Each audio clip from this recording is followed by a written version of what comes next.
journal. Oh là là, on va arrêter ça tout de suite. J'ai jamais tenu de journal intime. Ça, c'est juste de la mise en scène et j'ai trouvé ça pratique dans le premier épisode parce que je savais pas comment me présenter à vous. Bon, mais aujourd'hui, on va faire les choses dans l'ordre, donc bonjour, je m'appelle Émilie. Alors, ça fait plus trop d'effet maintenant, mais dans les années 80, tu pouvais pas dire ça à quelqu'un sans qu'il se mette à chanter. Émilie jolie. Et du coup, Émilie, c'était plus qu'un prénom, c'était une injonction, genre... T'as intérêt à être jolie.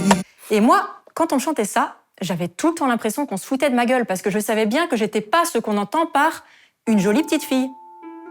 Tenez, regardez. Ça, c'est moi dans les années 80. Et franchement, si vous m'aviez croisé à l'époque, comme tout le monde, vous auriez vu un garçon. J'avais les cheveux courts et je refusais catégoriquement de mettre des jupes ou des robes. Du coup, ce vendeur à côté de moi, là, ça aurait pu être vous. Et vous n'auriez pas hésité une seconde avant de demander à mes parents « Alors, ce sera pour le jeune homme le beau synthé ?» Et quand il vous aurait répondu « Pour notre fille, oui », vous auriez vu que les étoiles dans mes yeux s'étaient transformées en larmes, ce qui vous aurait peut-être permis de voir mes 2 boucles d'oreilles, et comme moi, vous n'auriez pas su quoi dire. C'est comme ça. Une bonne partie de mes souvenirs d'enfance, c'est ça, et ça s'appelle le mégenrage, quand quelqu'un se trompe de genre à votre égard. Involontairement, comme dans mon cas, ou volontairement. Alors, sachez qu'en général, on parle du mégenrage à propos des personnes transgenres, parce que ça fait partie des nombreuses violences qu'elles subissent. Bon, la peur du mégenrage, elle m'accompagnait dès que je sortais de la routine quotidienne. Et je me traînais un stress pas possible de savoir qu'on allait encore me prendre pour un garçon et me désigner comme une erreur de la nature. L'endroit le plus hostile pour moi sur Terre, c'était les toilettes publiques. Alors j'avais la chance de voyager tous les étés, et donc j'ai des souvenirs très précis de toilettes dans plusieurs pays du monde. Par exemple, je pourrais jamais oublier cette bande de gamins surexcités en Irlande qui tapaient comme des dingues sur ma porte de chiottes en hurlant « Are you a boy or a girl ?» Je parlais pas anglais à l'époque, j'avais 10 ans.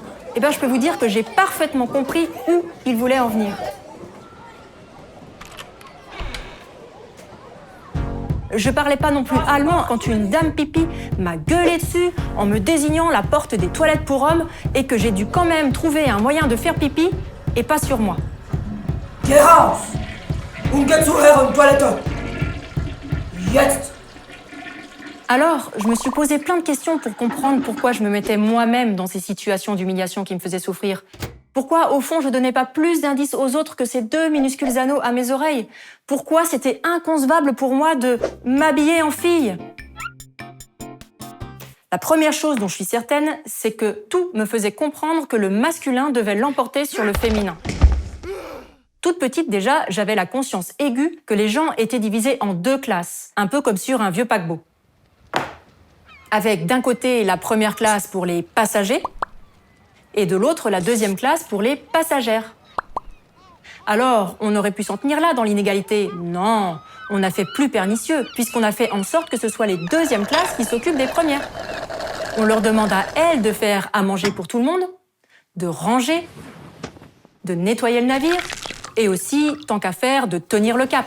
Et ça, H24, ce qui permet aux premières classes d'avoir du temps pour admirer le paysage, du temps pour se gargariser de leur boulot absolument épatant et de leurs exploits, comme celui d'avoir conçu et fabriqué ce gros bateau qui fait beaucoup de fumée. Et moi, en refusant d'adopter les codes de la féminité, je cherchais non pas à dire que je n'étais pas une fille, mais à ne pas me mettre moi-même sur la touche. Je voulais pas être privée de quoi que ce soit à cause d'une prétendue faiblesse ou d'une tenue vestimentaire pas adaptée. Et puis, j'en avais que faire qu'on gratifie les petites filles pour leur beauté ou pour leur grâce. Et en plus, je pense que je n'avais pas envie de ce type de regard sur moi. C'est peut-être pour ça qu'après m'être volontairement débarrassée des jupes et des robes, j'ai laissé le destin me débarrasser de mes cheveux. Parce qu'en vrai, cette histoire de mégenrage, ça n'a commencé qu'à l'âge de 4 ans. Avant ça, j'avais de magnifiques cheveux longs et blonds, et peu importe mes vêtements, personne ne remettait mon genre en question. Et puis, il y a eu l'époux. Et il faut croire que c'était l'attaque du siècle, parce que nos parents, ils ont décidé de nous couper les cheveux à ma sœur et à moi. On se souvient très bien qu'une coiffeuse chez qui on n'était jamais allé nous a fait une tresse et puis... Quick! Ma sœur, elle a rangé sa tresse religieusement dans une boîte de chocolat jusqu'à ce que la nouvelle soit poussée. Quant à moi, en toute logique, je me suis débarrassée sans regret des contraintes liées aux cheveux longs. Mais j'étais loin d'imaginer que j'ouvrais la voie à tout ce qui allait suivre. Et puis, arrivée en 6e, j'ai ressenti un vrai besoin de sécurité, alors je me suis laissé pousser les cheveux et ça a été plus qu'efficace. Fini le mégenrage. Sauf que, vers l'âge de 25 ans, on m'a diagnostiqué une alopécie androgénétique. Alors ça, c'est le nom scientifique de la calvitie qui touche aussi un petit pourcentage de femmes, dont moi.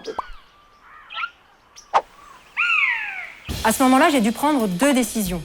1. Faire un traitement hormonal pour essayer de sauver ce qui restait de ma chevelure. Et 2. Me couper les cheveux très courts. C'est tout bête, mais l'idée c'est de ne plus les arracher chaque jour par dizaines en les démêlant.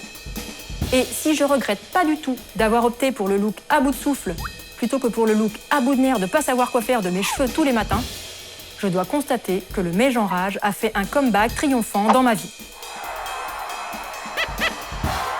Nouvel exemple.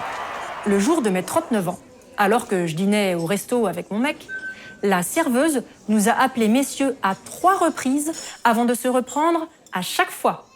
Cette année-là, mon anniversaire a eu le goût des larmes, de mon incapacité totale à me défendre et de la colère envers moi-même.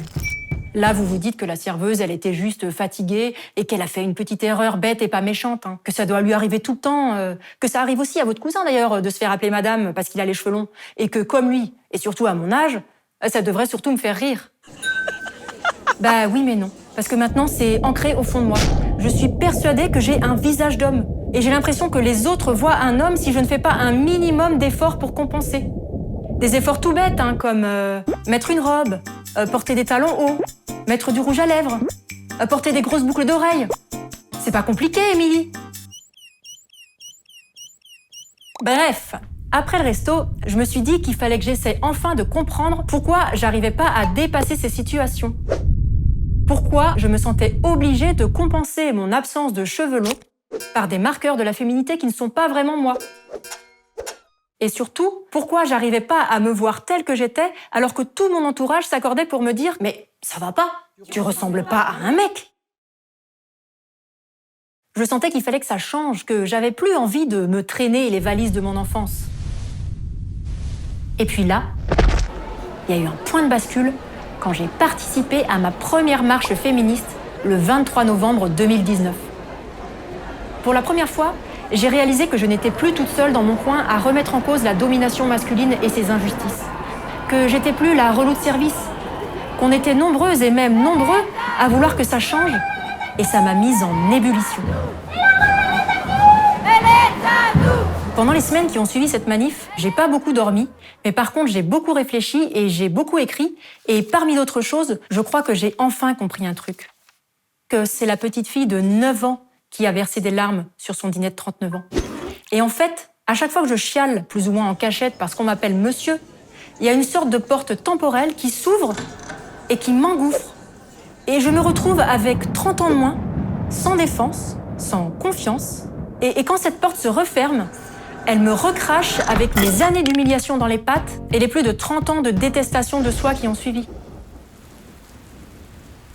Bah oui, parce que faut pas se leurrer, même si à 12 ans, j'ai accédé à une forme de paix sociale avec mes cheveux longs, le mal était déjà fait et j'étais devenue ma propre dame pipi. Du bist doch eine große Scheiße. Alors, je me suis dit que je devais retourner voir la petite fille de 9 ans pour lui dire que c'est bon, elle est comme elle est. Que si c'est comme ça qu'elle a envie d'être, c'est pas plus bête ou plus con que de porter une robe de princesse ou un body rose. Mais surtout, je lui dirais qu'elle ne me fait pas honte. Pas plus qu'elle ne faisait honte à ses parents d'ailleurs, puisqu'ils la laissaient être exactement comme elle voulait. Je lui dirais qu'on s'en fout des inconnus et de leur jugement rapide, et que si les commerçants persistent à dire « bonjour madame » ou « bonjour monsieur » et pas « bonjour tout court », c'est un problème. Mais c'est pas toi le problème. Non, tu n'as pas à aller te changer avant de poser pour ces photos qui vont rester des décennies dans un album. Et tant pis pour la nièce qui te demanderait un jour « Pourquoi, tata, tu ressembles à un garçon sur les photos ?» La réponse, c'est peut-être que c'est les garçons qui me ressemblaient en fait, va savoir. S'il y a des cases dans un album photo, dans la vie, il n'y en a pas. Alors ça fait un peu bateau comme phrase, mais c'est peut-être la chose la plus importante que j'ai réalisée dans l'année qui vient de s'écouler. Ben oui, il n'y a pas juste 2 façons figées d'être au monde comme il y a 2 portes dans les chiottes ou 2 étages dans les magasins de fringues. L'espèce humaine n'est pas binaire, elle est multiple. Et dans un monde idéal, personne ne devrait avoir à se conformer à quoi que ce soit. Mais on ne vit pas dans un monde idéal, puisqu'on vit dans ce vieux bateau qui pue le moisi.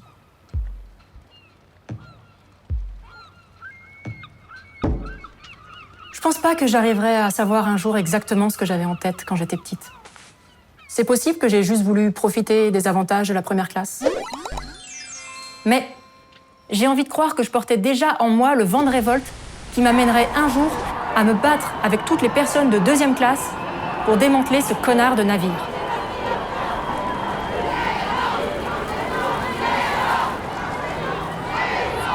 Parce qu'au final, je pense que j'avais juste pas envie de rester dans le bateau. Non. Et dès que je pouvais, j'étais dans un tout petit voilier, juste à côté. J'avais trop raison.